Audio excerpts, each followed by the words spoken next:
Hello to everyone, welcome to my channel Java tutorial. Today in this particular video we are going to study the functions belonging to the math class.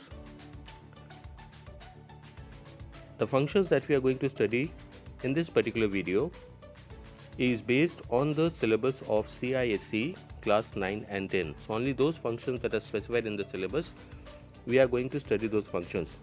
There are many functions, we are going to ignore the other and only study the functions that are specified in the syllabus of CISE. So let us begin with Java provides with an inbuilt class called math, which contains various functions to carry out different mathematical operations. This class named math is defined in the package java.lang.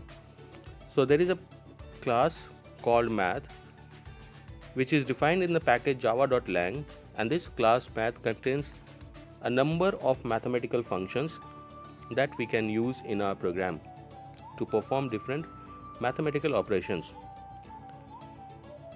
Now, as you all know that java.lang is the default package. Default package means the package is automatically included in a program.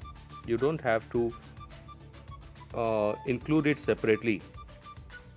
So when you start writing a program, this package is automatically included and you can use the functions of the math class. So to use the functions of the math class, you don't have to include any other package in your program. So let us look into the functions belonging to the math class. The first function is called pow. This function pow finds the value of a to the power b. So the function pow takes two arguments. The first argument is the base and the second argument is the power. So if you want to find the value of a to the power b or x to the power y, then this function pow can be used.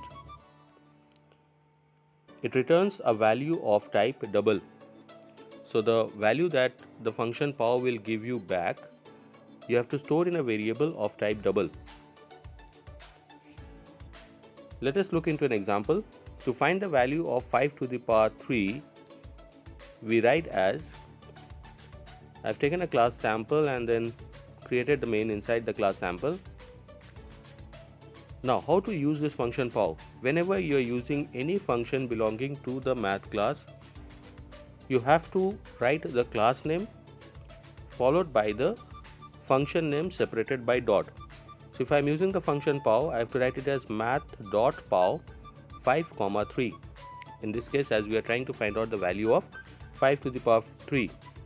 If you are trying to find the value of a to the power b, then we should write it as math.pow a, b. And the value that it will give me will be stored in a variable of type double. Moving on, we have the second function sqrt. The function sqrt finds the square root of a number. So if you want to find the square root of a number, you use the function sqrt. It also returns a value of type double. So for example, if you want to find the square root of 5, we'll write the code as, again I've taken a class sample and then I've taken a variable x and then you have to write it as math.sqrt5. That means the value whose square root has to be found out. And you can see the value that it is returning is stored in x, which is of type double. So to find the square root of any number, we use the function sqrt. Next, moving on, we have the third function which is called cbrt. Just like the functions sqrt, the function cbrt finds the cube root of a number. And just like sqrt, it also returns a value of type double. Let us see an example. To find the cube root of 27, what we can write, again I am taking the same class sample and we write it as math.cbrt27 and store it in a variable of type double. In this case, where the variable is x, and when you are writing math.cbrt27, the value of x will be 3.0 and not 3, because x is of type double. Next, number 4, we have a function called max. As the name indicates, the function max returns the largest of two values. So if you want to compare two values and find out which is the larger one, you can use the function max. The return type of function max is different for different types of values that you are taking. It can be int, it can be long, it can be float or double, depending on the argument specified. What does that mean? It means that if you have taken argument as int, you take it as, the return type will be int. The argument as double, you take it as double. So likewise, whatever the data type of the argument, the return type will be of the same data type. Let us look into an example. Suppose if you want to find the larger of two values a and b, we can write it as, I have taken two values a and b and assigned the value 5, variable a and b, and assigned the value 5 and 8, both of type integer, that is int. So the value that we have taken to store the value returned by the function is also int. So I've written it as x is equal to math.max a comma b. So obviously it will print, when I am printing system.out.println x, it will print the value 8. Next, we have the function mean, which is just same as max. Only thing is that the function mean returns the smallest of the two values. Its return type will be same as max, that is, it can be int, float, long or double, depending on the arguments specified. To find the smaller of two values a and b, we'll write the code the same way. I've taken two variables a and b and stored 5 and 8 of type int. I've taken x, which is also of type int, and then written x is equal to math.mean a comma b. So the value of x will be 5. Moving on, we have a very important function called ceil. Now what does this function ceil do? The function ceil returns the smallest integer which is just greater than the given number. So the argument that we are specifying, based on that, it returns the smallest integer which is just greater than that. So if I say 6.3, so the smallest integer which is just greater than 6.3 is 7. If I say 7.1, the smallest integer which is just greater than 7.1 is 8. It returns a value of type double. Let us look into an example. Here I have taken a variable a and stored the value 5.01 and another variable b and stored the value 8.99 and written as x is equal to math.ceil a and y is equal to math.ceil b. So when I am converting 5.01 to its ceil value, it will return the smallest integer which is just greater than 5.01, and the smallest integer which is just greater than 5.01 is 6. The same thing will happen for the variable b, which is 8.99, and the smallest integer which is just greater than 8.99 is 9 or 9.0, because x and y are type double. Now this will be the output. 5.01 will become 6.0 and 8.99 will become 9.0. So this is what the function ceil does. It returns the smallest integer which is just greater than the given number. Moving on, the next function is called flow. The function flow, just like the function ceil, the only difference is that the function flow returns the largest integer just smaller than the given number. So if I take the same example, 5.01, the largest integer which is just smaller than 5.01 is 5, or the largest integer which is just smaller than 3.0 7 is 3. It returns a value of type double. We'll see an example over here. I have taken the same values 5.01 and 8.99 and now I'm trying to convert it into flow.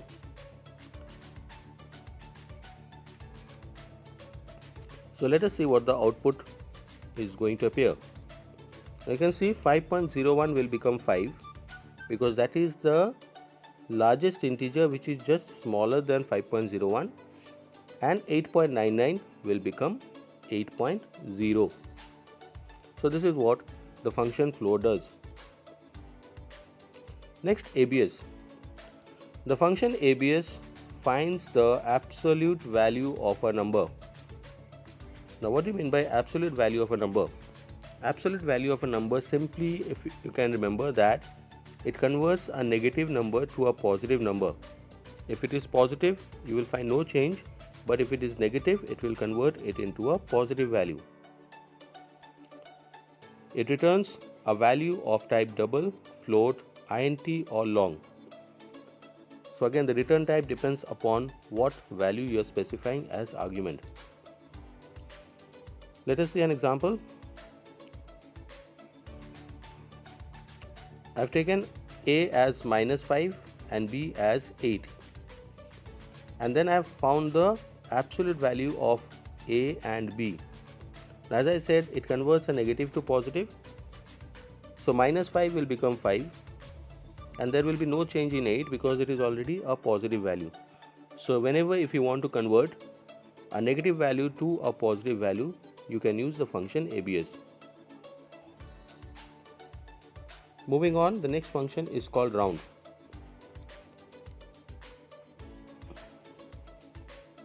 The function round returns the value rounded off to the nearest whole number. So it is just like a mathematical rounding off. It returns int if the argument is of type float, else it returns long if the argument is of type double. So because we are rounding off a fractional value, so obviously the argument will be either float or double. So if the argument is float, it will return int. If the argument is double, it will return long. Now let us say this example, class sample public void main. I have taken double a as 6.66 and float b as 5.32f. As you can see, when I am rounding off a, which is of type double, I have taken it in long, and when I am rounding off b, which is of type float, I have taken in int. So let us see what the output is. 6.66 will become 7 because we know in mathematical rounding off, if it is 0.5 or more, we go to the, it takes the next integer value. So 6.66 becomes 7 and 5.32 becomes 5 because it is less than 0.5. The next function and the last function is random. The function random returns value randomly between 0 and 1. So every time you use this function random, it will return a random value between 0 and 1, that is 0 less than equal to x less than 1. Now it does not take any argument, obviously, because it returns a random value, and the value will always be of type double because it will be always a fractional value. So it returns a value of type double. So even though it returns a value between 0 and 1, that is a fractional value, we can make use of this function random to generate a random value between any two given values. That means I can use this function in a certain way to generate a value between any two given values. Say for example, I am implementing a dice. So when we throw a dice, a random value comes up from between 1 and 6, both included. So we can implement a dice using this function. Let us see how to do that. This function can be used to generate a value randomly between any two given values. So let us see. As you can see, I'm trying to implement a dice, and I've taken two variables, mean and max, where mean is equal to 1 and max is equal to 6. So I'll generate a value between 1 and 6, both included. Then we have taken a variable range, which is equal to max minus mean plus 1. I've used this function inside a loop so that we can see the values, different types of values that are generated. And how I've used this function? See carefully, I've written math.random into range plus mean. So this is the expression that you're going to write to generate a random value between 1 and 6, both included. Math.random into range, where range is equal to max minus mean plus 1, and then plus mean. Now because the random function will generate a double value, a value of type double, and I'm trying to store it in an integer because I want to generate a value between 1 and 6 of type integer. So I've done explicit casting over there, converted double into int by writing int in bracket. Now let us see what the output is going to be. Now you can see the output is 51645. So what I get to see every time this function random is executed, it has generated a different value. First time it generated 5, then 1, 6, 4 and 5. So this way you can use this function random to generate a value between any two given values. Few other functions belonging to the math class. There are certain trigonometric functions that are also provided in the math class. These functions are sine, that is returns the sine value of an angle x in radians, cos returns the cosine value of an angle x in radians, and tan returns the tangent value. Now you must have studied in trigonometry, especially students of standard 10 and 9, sine, cos and tan. We specify it in degrees, but these three functions take the value of angle x in radians.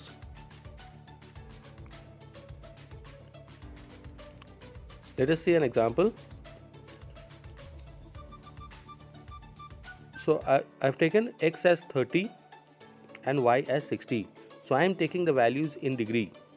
So x I have taken as 30 degree and y as 60 degree. But as I said, the function sine, cos and tan takes the value in radians. So what I need to do is I need to convert the values which I have taken in degrees into radians. Now to convert values to radians, the math class provide a function 2 radians, which is obviously not in the syllabus, but to show this particular function I need to use that. So math.2 radians will convert the angle in degree to radians. So xr, I have taken a variable which is the angle in radian, angle x in radian, and yr is angle y in radian. And then I have used the function math.sin xr, math.sin yr, math.cos xr, math.cos yr, and so on. And this is what the output is going to be. Sin 30 is what? It is 0.5. So you can see it is 0.4999. If you round it off, it will come as 0.5. Sin 60 is 0.866. You can look into your trigonometric table at the end of your maths book. You will find these values over there. So what I did to find the sine, cos or tan of an angle in degree, you need to first convert it into radians and then use this function sine, cos and tan. Next, let us look into some of the applications of these functions that we have learned. Writing expressions using mathematical functions. So how to use these mathematical functions to write expressions? Say I want to find the value of minus b plus root over b square minus 4ac by 2a, and I want to write an expression to find the value of x. So what do we write? Double x is equal to minus b plus, to find the square root I have used the function math.sqrt, b square b into b minus 4ac, 4 into a into c by 2 asterisk a. So here we can see we have used the function sqrt to find the square root of b square minus 4ac. Next, To find the value of s into s minus a into s minus b into s minus c, as you all know, this is a part of the Heron's formula. What we are going to write? We'll write it as double x is equal to math.sqrt. Again, we are using the function sqrt. Then s into s minus a, s minus b and s minus c.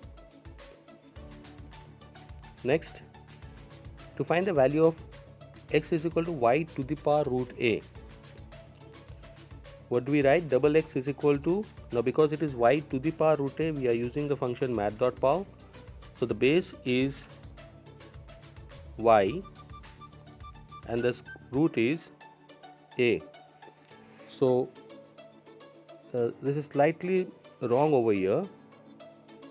What we are going to do is, in this particular part, you have to write y, comma, and then math.sqrt a.